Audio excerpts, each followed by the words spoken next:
Good afternoon, everyone, especially Sir Jeffrey Dangilan. Before we formally start, let us first have a short prayer.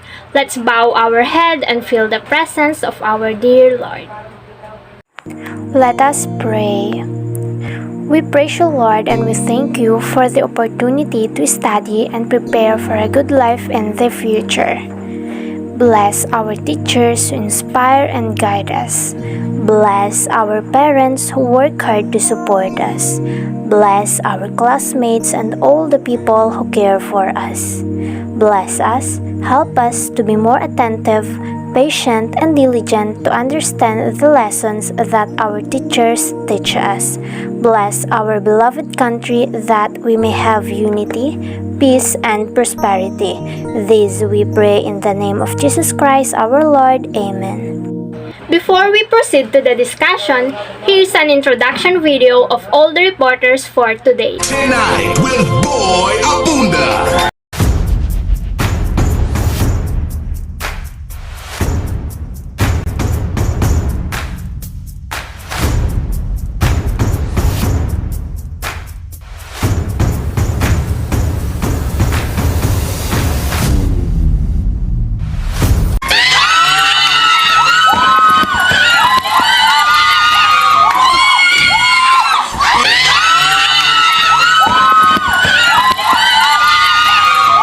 Since this is TWBA, we have to do fast talk. So let's start it, boy. Let's go. Let's do it. I'm nervous. Ready? I'm always ready, Tito Boy. I'm so excited, Tito Boy. So shall we start? Let's do fast talk. This one is interesting. What is your nickname? Actually, I have 3 nicknames. Aye, Ye, and Yet Yet. Zodiac sign. Libra. Describe yourself in 3 words. Stress, compassionate, and of course, beautiful. One thing you do when no one's watching. I do acting. Kung teacher ka, anong subject ang ituturo mo? English. First alcoholic drink you tried. Jeep, Bilog, I guess. Pagkain kaya mong lutuin. Ulam, spaghetti, carbonara, palabok. What makes you laugh? Simple jokes. Kinita, malaki mata. Of course, malaking mata syempre. Palaya, okra. I prefer ang palaya to okra. Favorite dessert? Ice cream. Sinong mas gwapo? Ikaw o si Daniel Padilla? So obvious naman, diba? Daniel Padilla. Sneakers, heels. First, because I'm comfortable with you. What's harder, finishing your thesis or winning the championship? Winning the championship. One thing better than chocolate. Ice cream. Strongest part of your body. I think my heart. You know what? I could look so happy when I'm dying inside. Oo, hindi. Takot ka bang tumaba? Actually, no. Did you fall in love with an ex? So far, I can say no. Moreno, mestizo. Moreno. Singing, dancing. Singing. Mauubusan ka ng pera. Sinong una mong tatawagan? Nanay ko. Greatest achievement. I learned how to be patient. Now, let's move on to the discussion of Module 6, which is his exile, trial, and martyrdom of a hero. Heroes exile in Dapitan. The steamer Cebu, which brought Rizal to Dapitan, carried a letter from Father Pablo Pastels to Father Antonio Obac, and in this letter, he informed that Rizal could live at the parish convent on the following conditions. The first one, that Rizal publicly retract his errors concerning religion and make statements that were clearly pro-Spanish and against revolution. The next one, that he performs the churchy rites and make a general confession of his past life. And the last one is that henceforth he conducts himself in an exemplary manner as a Spanish subject and a man of religion. Did Rizal agree to these conditions? No. So, consequently, Rizal lived in the house of the commandant, Captain Carnicero. Rizal, the prisoner, and Captain Carnicero, the warden, had a warm and friendly relationship. The captain even gave Rizal a complete freedom to go anywhere. They also ate together in the same table, and the captain only reported once a week in his office. Rizal, on his part, admired the kind generous Spanish captain. As evidence of his esteem, he wrote a poem, A Don Ricardo Carnicero, on August 26, 1892, on the captain's birthday. Wins in lottery. On September 21, 1892, the sleepy town of Dapitan burst in excitement. The male Butuan was approaching the town with colored pennants, flying in the sea breeze, bringing no Spanish officials but the happy tidings that the lottery number 8736, jointly owned by Captain Carnicero, Dr. Jose Rizal, and Francisco Ecualior, won the second prize of 20,000 pesos in the government-owned Manila lottery. During his first sojourn in Madrid from 1882 to 1885, Rizal invested at least 3 pesetas every month in a lottery ticket. What is pesetas? Pesetas was the currency in Spain between 1868 and 2002. So, Rizal never drank hard liquor and he never smoked, but he was a lottery addict. According to his first Spanish biographer and former enemy, Wenceslao Ritana, this was his only vice. So, Rizal was a lottery addict.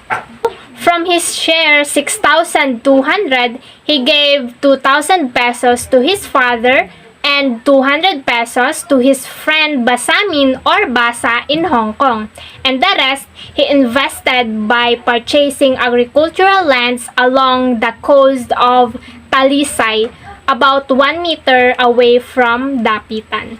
Rizal Pastel's debate on religion. The debate started when Father Pastel sent Rizal a book by Sarda with an advice that Rizal should desist from his foolishness because Rizal viewed a religion from the perspective of individual judgment and self-esteem. The debate can be read in 4 letters. In all his letters to Father Pastels, he revealed his anti-Catholic ideas in which he had acquired in Europe and embitterment at his persecution by the bad friars. It is understandable why he was bitter against the friars who committed certain abuses under the cloak of religion.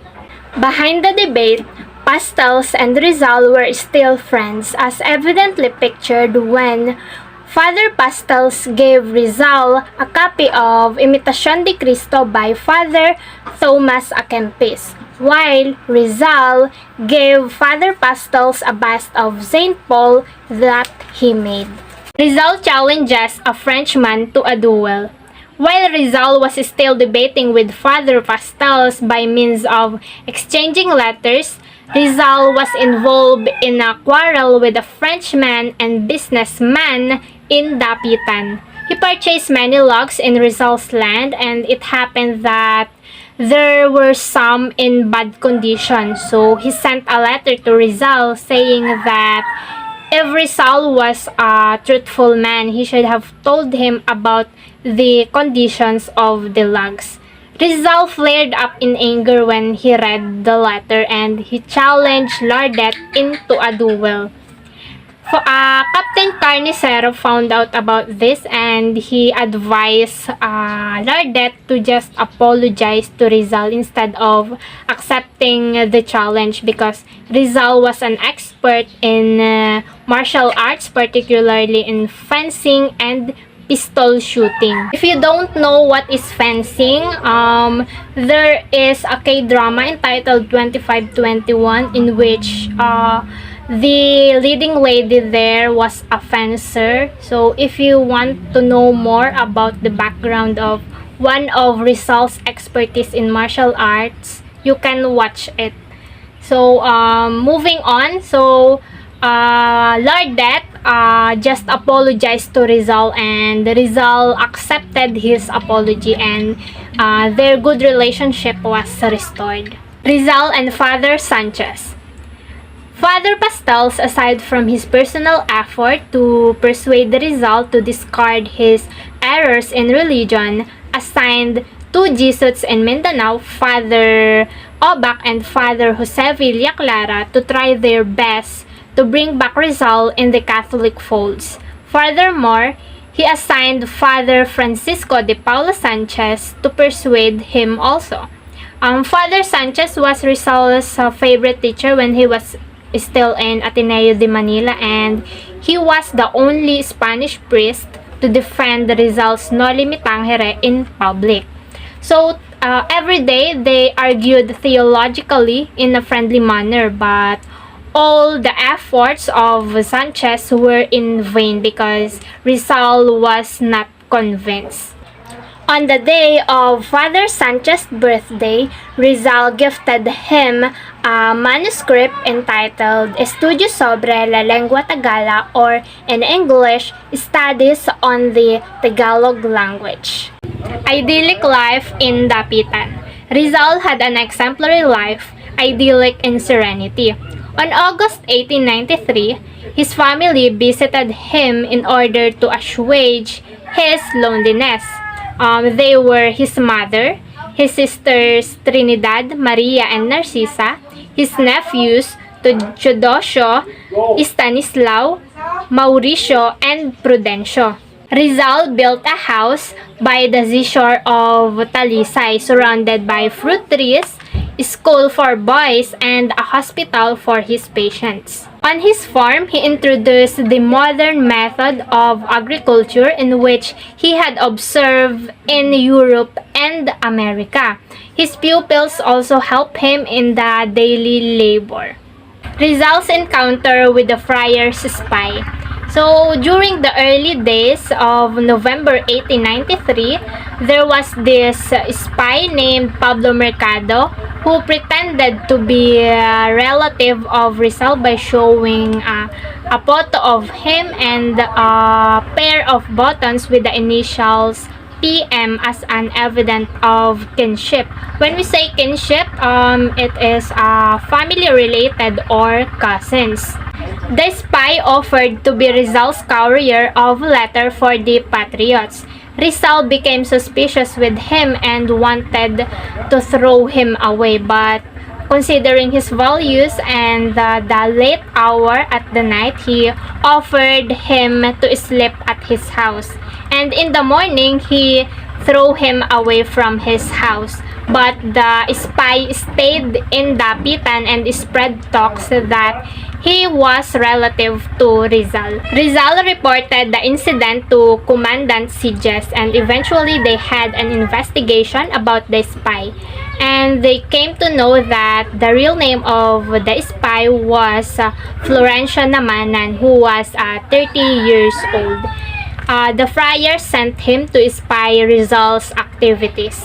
Strangely, Commandant Sijes suddenly quashed the investigation and released the spy, and the documents became confidential.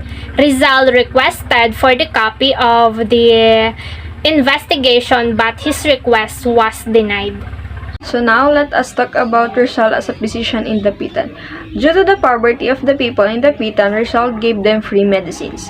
In August 1893, the operation of his mother, Doña Teodora and Maria, his sister, lived with her for a year and a half. It is when Rizal operated his mother's right eye.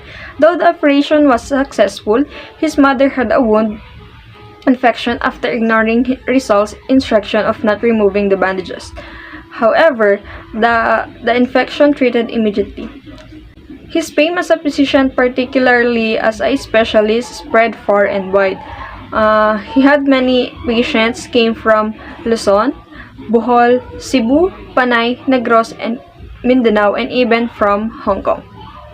One of his patients, Don Ignacio Tamorong, paid Rizal 3,000 pesos for restoring his eyesight. Don Florencio Asacaraga, a rich hacendero of a clan cured of eye ailment, paid him a cargo of sugar. Rizal became interested in the local medicine. Rizal prescribed medicinal plants to his poor patients. Water system in Dapitan. As a perito agrimensor, expert surveyor, Rizal applied his engineering knowledge by constructing a system of waterworks to furnish clean water to the townspeople. Mr. H. F. Cameron, an American engineer who praised Rizal for his engineering ingenuity. Community projects in Dapitan. When Rizal arrived in Dapitan, he decided to improve it to the best of his God-given talents and to awaken the civic consciousness of its people. Rizal had drained the marshes to get rid of malaria that was infesting Dapitan. Second, equipped the town with lighting system using 500 pesos one of his patients paid him. The lighting system consisted of coconut oil lamps. The last, beautified the town of Dapitan by remodeling the town plaza and making huge relief map of Mindanao out of earth, stones, and grass. Rizal as a teacher. During his travel abroad, he discovered the education system of modern nations because he knows how education important is. Casa Quadrona was built to serve the growing population of his pupils. Area underneath served as their workshop place. He established school in 1893 with 3 pupils, then 16 pupils, and later to 21. Subject taught reading, writing languages, especially Spanish and English, geography, history, mathematics, which is arithmetic and geometry, industrial work, nature study, morals, and gymnastics. He trained them how to collect specimens of plants and animals, to love work, and to behave like men. Formal classes were conducted from 2 p.m. to 4 p.m. After class hours, pupils play games in order to strengthen their bodies like gymnastics, boxing, wrestling, stone throwing, swimming, arnis, and boating. Language use is Spanish and English on every day, alternatively. As in the Ateneo, the best pupil was called Emperor, and he sat at the head of the bench. The poorest people occupied the end of the bench. Instead of charging the students with tuition fees, he made them work in his garden, fields, and construction projects in the community. Hymn to Talisay. His favorite rendezvous with his boys was under a Talisay tree, after which the place was named. In honor of Talisay, he wrote a poem entitled Hymno at Talisay for his pupils to sing. The poem seemed to be free from any trace of revolutionary ideas. However, on December 2, 1896, at the time of the trial of Dr. Jose Rizal, copies of documents ascribed to Rizal were transmitted by Colonel Francisco Olive to the investigating officer Rafael Dominguez. The documents were written in Tagalog, were confiscated by the Spanish authorities of the veteran civil guard from Mr. Fresel's warehouse, claiming that the papers were owned by Andres Bonifacio. 2 of the subversive letters they found were entitled To Talisay by Laong Laan and Kundiman by J.P.R. Josepe Rizal. The documents were translated in English as follows. We are children, we are latest born, but our hearts beat high, and tomorrow we will shall full-grown men who will know how to defend their hearts and homes. We are children, yes, we are children, but nothing daunt us, neither wave nor storm, nor thunder. With strong right arm and unclouded brow, we shall know how to fight in the hour of danger. Our hands shall take up in turns the instrument of sovereign reason, the sword, the pen, and the spade. The Spanish prosecutor claimed that the lyrics of Rizal's hymn to Talisay and Kundiman contained seditious ideas, encouraging the Filipinos to revolt. Jose Rizal denied that the confiscated papers with verses of Kundiman came from him, but he accepted the validity of To Talisay, an interesting question that remains unanswered if there was a possibility that a copy of him To Talisay reached the hand of Andres Bonifacio, despite the fact that it was exclusively taught by Jose Rizal to his students in Talisay. Could it be possible that Rizal gave Dr. Pio Valenzuela a copy of the song during Valenzuela's visit to Dapitan? Or it was a mere accident that Bonifacio and Rizal both used the words sword, pen, and spade in their poems and letters, to which the Spanish authorities attached rebellious meanings and used them as evidences to incriminate Jose Rizal. Rizal's contribution to science.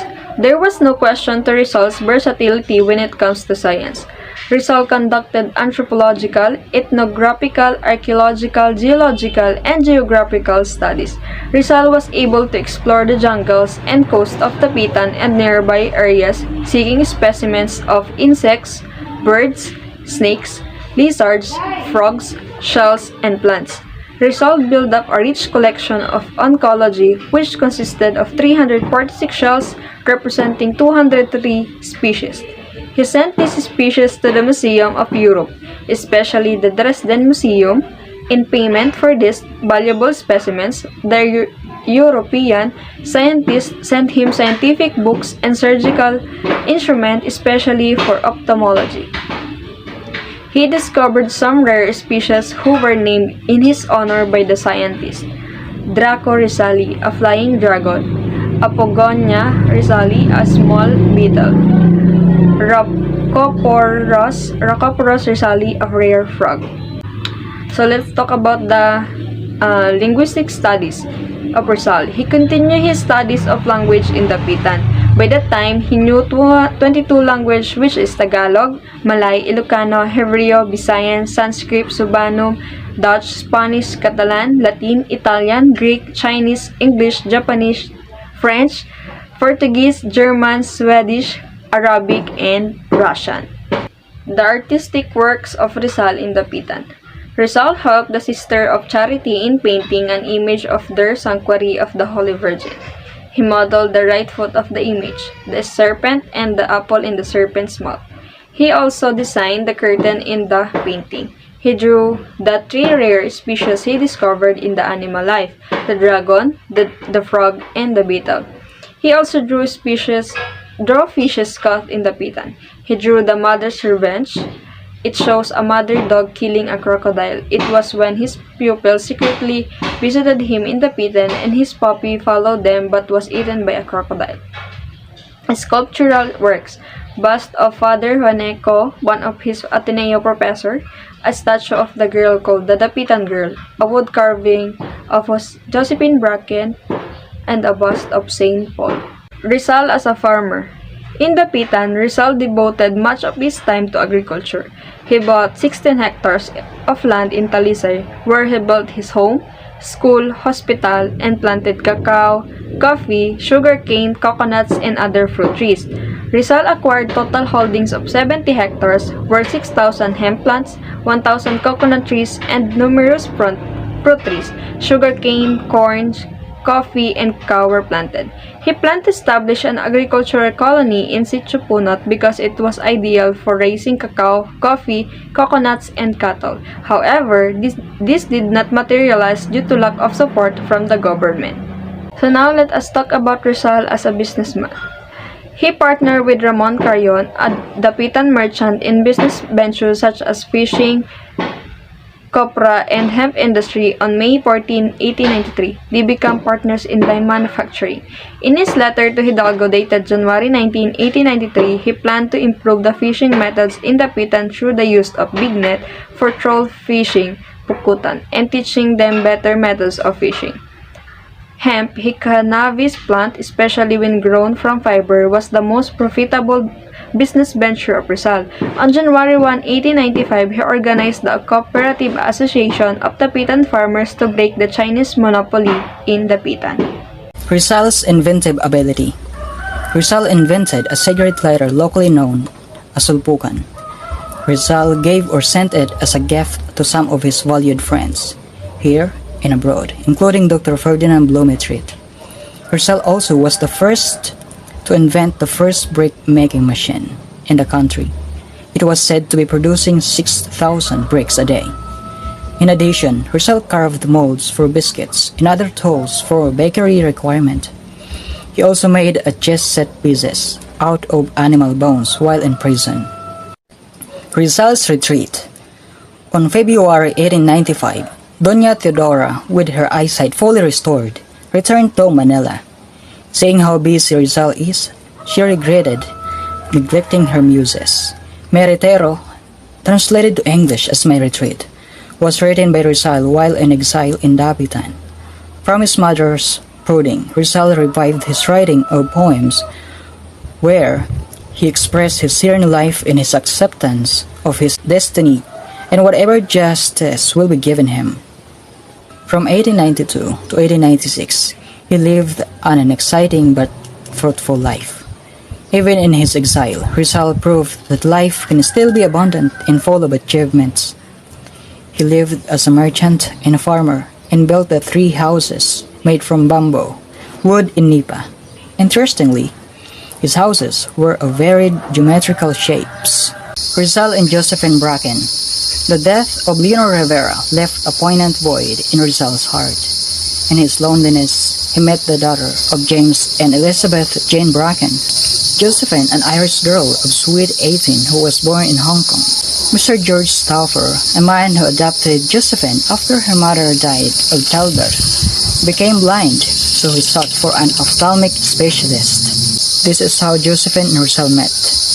Rizal and Josephine Bracken decided to get married, but Father Obak refused to wed them without the permission of Bishop of Cebu. Hearing of the planned marriage and unable to endure the thought of losing Josephine, Mr. Stauffer tried to commit suicide by cutting off his throat with a razor, but Rizal was able to prevent this. To avoid tragedy, Josephine accompanied Mr. Stauffer to Hong Kong alone, while Josephine stayed with Rizal in Manila. Having no priest to bless them, Rizal and Josephine wed themselves before the eyes of God. The two were happy, for they were expecting a baby. However, Rizal played a prank on Josephine, making her give birth to an 8-month baby boy. The baby lived only for 3 hours. He named Francisco in honor of Rizal's father. Rizal wrote a poem which entitled Josephine, Josephine. Rizal and the Katipunan. While Rizal was mourning for the loss of his son, ominous clouds of revolution gradually darkened the Philippine skies. Andres Bonifacio, the great plebeian, was sowing the seeds of an armed uprising.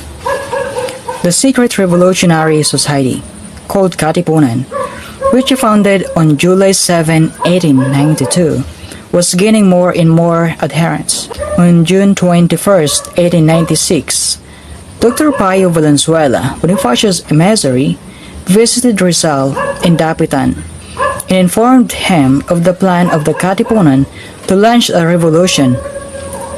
Rizal objected Bonifacio's project because, first, the people are not ready for the revolution. Second, arms and funds must first be collected before raising the cry for revolution. Third, he disapproved of the other plan of the Katipunan to rescue him because he had given word of honor to the Spanish authorities and he did not want to break it. Sensing that the revolutionary leaders were dead, set on launching their audacious project, Rizal instructed Valenzuela that it would be for the best interest of the Katipunan to get first the support of the rich and influential people of Manila to strengthen their cause. He further suggested that Antonio Luna, with his knowledge of military science and tactics, be made to direct the military operation of the revolution. Jose Rizal never became involved in the organization and activities of the Katipunan, but the Katipuneros still looked up to him as a leader. In fact, Rizal's name was used as a password among the society's highest-ranking members, who were called Bayani.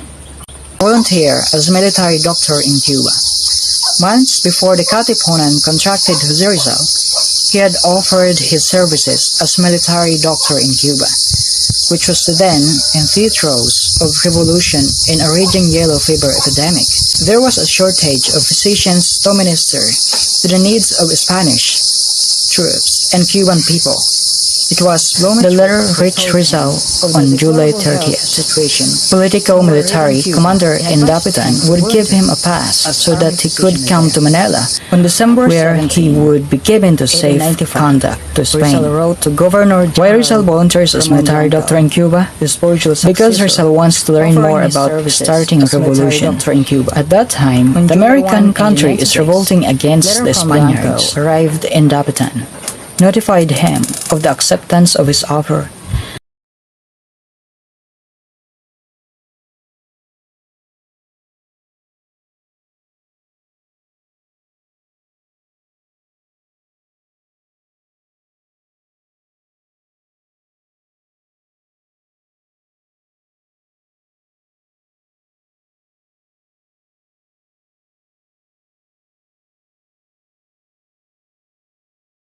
The Song of the Traveler. Once more, Rizal was going to travel, to Europe and then to Cuba. It was with this joyous thought of resuming his travels that he wrote his heartwarming poem, El Canto del Viajero, The Song of the Traveler. This was published in El Renacimiento on December 29, 1903. Adios, Dapitan. On the morning of July 31st, 1896, his last day in Dapitan, Rizal busily packed his things. He was scheduled to leave the town on board Hispania, which was sailing back to Manila. He had to sold his lands and other things he owned to his friends, mostly natives of Dapitan. At 5:30 in the afternoon, he and 8 other companions embarked on the steamer. He was accompanied by Josephine, Narcissa, Angelica, Narcissa's daughter, 3 nephews, and 6 pupils. Almost Dapitan folks, young and old, were at the shore to see the departure of their beloved doctor. The pupils of Rizal cried, for they could not accompany their dear teacher. Captain Carnicero, in full regalia of commandant's uniform, was on hand to say goodbye to his prisoner, whom he had come to admire and respect. The town brass band played the music of the farewell ceremony. At midnight, Friday, July 31st, 1896, the steamer departed for Manila. The Dapitan folks shouted, Adios, Dr. Rizal, and threw their hats and handkerchiefs in the air. Captain Carnicero saluted his departing friend. As the steamer left the town, the brass band played the sad music of Chopin's Farewell March.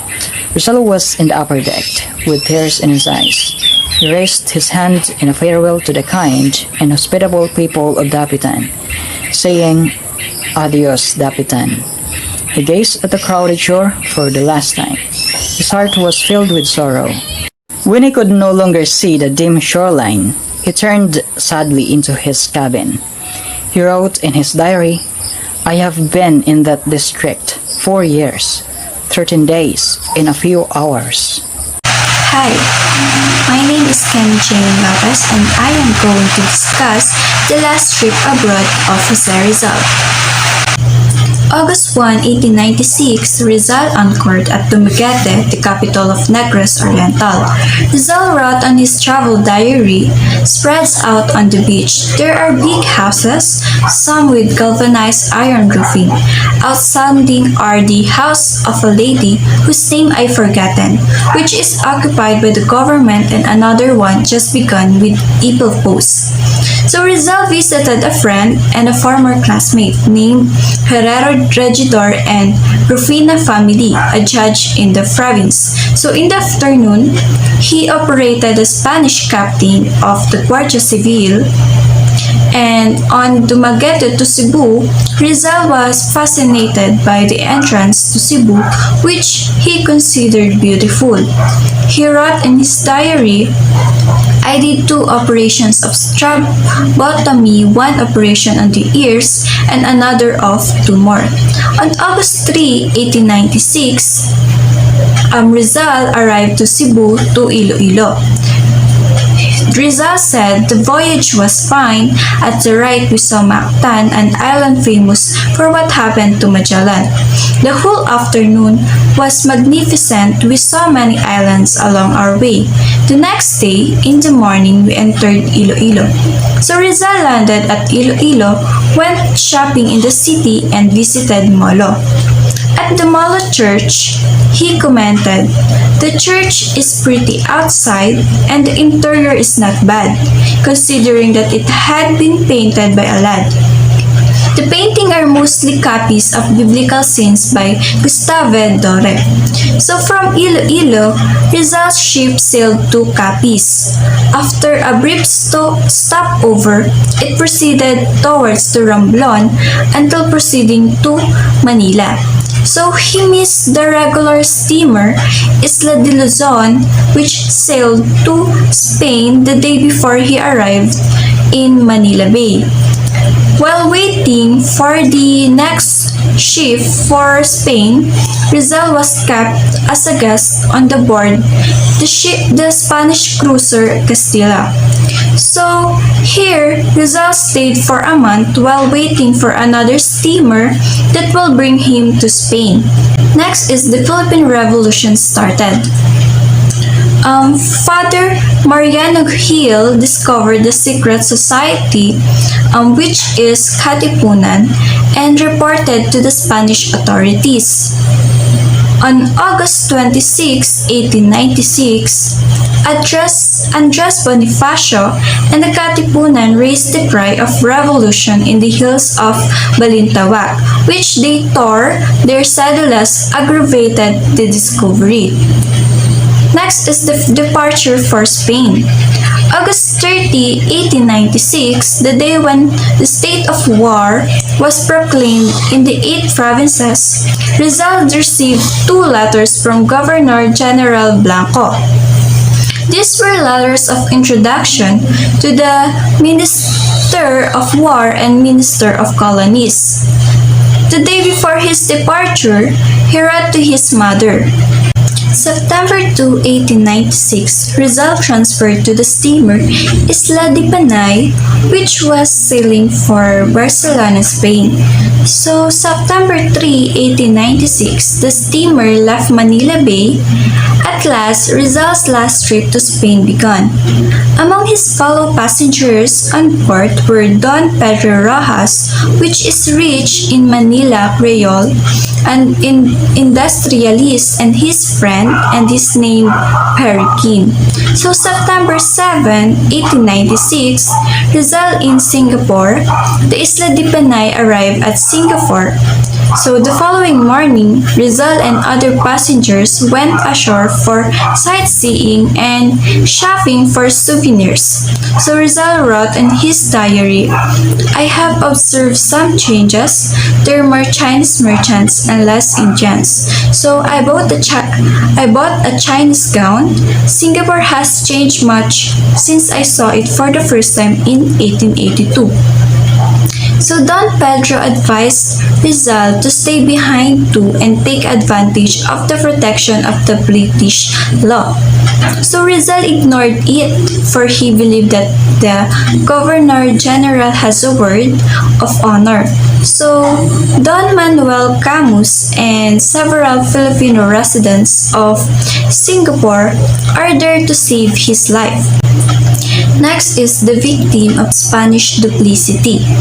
By refusing to break his word of honor in Singapore, Rizal sealed his own doom. For without his knowledge, Governor Blanco was secretly compromising with the ministers of war and the colonies for high destruction. For all his wonderful talents, Rizal was, after all, a mortal man who committed mistakes, and one of his greatest mistakes was to believe that Governor General Blanco was a man of honor and a friend because he allowed him to go as a free man to Spain to become a physician surgeon of the Spanish army in Cubes, where a bloody revolution was raging, and gave him 2 nice letters of introduction addressed to the Spanish ministers of war and the colonies. So Governor General Blanco, together with the ministers of colonies and war, were exchanging telegrams and confidential messages for the arrest of Rizal upon reaching Barcelona, and that he was a deportee and was being secretly kept under surveillance. Next is Rizal arrested before reaching Barcelona. On September 8, 1 p.m., the Isla de Panay with Rizal's on board left Singapore, unaware of the Spanish duplicity, particularly of Governor General Blanco's infernal deceit. He happily continued the voyage towards Barcelona. On September 25, 1896, he saw the steamer Isla de Luzon leaving the Suez Canal with Spanish troops. So, on September 27, 1896, he heard from the passengers that a telegram arrived from the Manila reporting the execution of Francisco Rojas, Genato, and Osorio. On September 28, 1896, a passenger told Rizal the bad news that he would be arrested by order of Governor General Blanco and would be sent to prison in Quetta, which is Spanish Morocco, opposite Gibraltar. So, shocked by the news, Rizal realized that he was being duped. He said there was nothing official yet about impending arrest. It was still merely shipboard gossip. There are people on board who do nothing but slander me and invent fanciful stories about me. I'm going to become a legendary personage. On September 30, 1896 at 4 p.m., he was officially notified by Captain Alamany that he should stay in his cabin until further orders from Manila. He obeyed orders. 6:25 p.m., he arrived in Barcelona as prisoner. October 3, 1896, the Isla de Panay arrived in Barcelona with Rizal a prisoner on board. Rizal was confined in his cabin. He was arrested by former Governor General Eulogio Despujol, the man who placed him in exile in Dapitan, now serving as the military commander of Barcelona. On October 4, Rizal noticed the city's celebration of the feast day of Saint Francis of Assisi. So October 6, Rizal was escorted to the prison fortress named Montjuic, an infamous fortress in Madrid. After his stay at Montjuic, he was transferred to a ship named Colon. Rizal was aboard the Colon, which was full of soldiers and officers. On October 6, 8 p.m., the ship left Barcelona. The last homecoming and trial. The last homecoming of Rizal and the saddest return to his beloved native land. He knew that he will be facing the supreme test, the sacrifice of his life, but he's unafraid. He welcomes it gladly. That he is sure that his blood will water the seeds of Filipino freedom. Since leaving the Barcelona on Tuesday, October 6, 1896, Rizal recorded the events in his diary. Given a good cabin in the second class, strictly guarded but courteously treated by the officer. October 8, a friendly officer told Rizal that the Madrid newspaper were full of stories about the bloody revolution in the Philippines and were blaming him for it. Confiscation of Rizal diaries. The Spanish authorities who were on board Colon knew that Rizal had been keeping track of the daily events in ship of his diary. They were curious and this suspicion was aroused, for they were fearful that Rizal might be writing something seditious or treasonable. On October 11, before reaching port, said Rizal's diary was confiscated by the Spanish authorities and was critically scrutinized, did not find anything incriminating in Rizal's diary. The diary was then returned to Rizal on the 2nd of November. Unsuccessful rescue in Singapore. News of Rizal's predicament reached his friends in Singapore and Europe. Dr. Antonio Maria Rigidor and Sixto Lopez dispatched telegram to an English lawyer in Singapore named Huge Port to save Rizal from the Spanish steamer. The plan was to rescue Rizal by means of a writ of habeas corpus. Unfortunately, Chief Justice Leonor Cox denied the writ in the ground that Colon was worshipped if a foreign power which was beyond the jurisdictions of Singapore authorities. Arrival in Manila. On November 3, Colon reached Manila. On his arrival, Rizal was transported to Port of Santiago under heavy guard of Rizal's brother Pasiano, were arrested and brutally tortured to implicate Rizal. Pasiano suffered many broken bones, including his left hand. Preliminary investigation. On November 20, the preliminary investigation appeared before Judge Advocate Colonel Francisco Olive. The two kinds of evidence, document and testimonial. Documentary evidence consisted of 15 exhibits. Testimonial evidence consisted of the oral testimonies. Reading information of charge. December 11, the information of charges was formally announced in Rizal prison cell. A cause of being the principal organizer and the living soul of the Filipino insurrection, the founder of societies, periodicals, and books dedicated to fomenting and propagating the ideas of rebellion. Rizal Manifesto to his people. On December 15, Rizal wrote a manifesto to his people, appealing to them to stop the necessary shedding of blood and to achieve their liberties by means of education and industry. Judge Advocate de la Pena, however, suppressed the release of this manifesto. Trial of Rizal. On the 26th of December at 8 o'clock a.m., the court-martial of Rizal started in a building called Cuartel de España. Seated behind the table were 7 members of the military court in their army uniforms. The officers present were Lieutenant Col Arjona, Captain Munoz, Captain Requera, Captain Osorio, Captain Nones, Captain Escribrano, and Captain Rodriguez. The trial was opened by Judge Dominguez, who explained the case against Rizal. After him, Attorney Alcocer arose to deliver a long speech summarizing all changes against Rizal and urged to give him a death sentence. The spectators applauded the petitions for Rizal's death. The Hero's Last Christmas. On December 25, 1986, Rizal's last and saddest Christmas. He was accustomed to celebrating Christmas with his family or his beloved friends. On his last Christmas, he found himself alone and depressed in a dire prison cell. He was in despair in this particular Christmas as he had no illusions about his fate. He wished to see Lieutenant Andrade before he makes an appearance in court. Paula Vieja signed Rizal execution. On the 28th of December, Paula Vieja approved the decisions of the court-martial and ordered Rizal be shot at 7 o'clock a.m. on December 30 at Bagong Bayan Field or Luneta.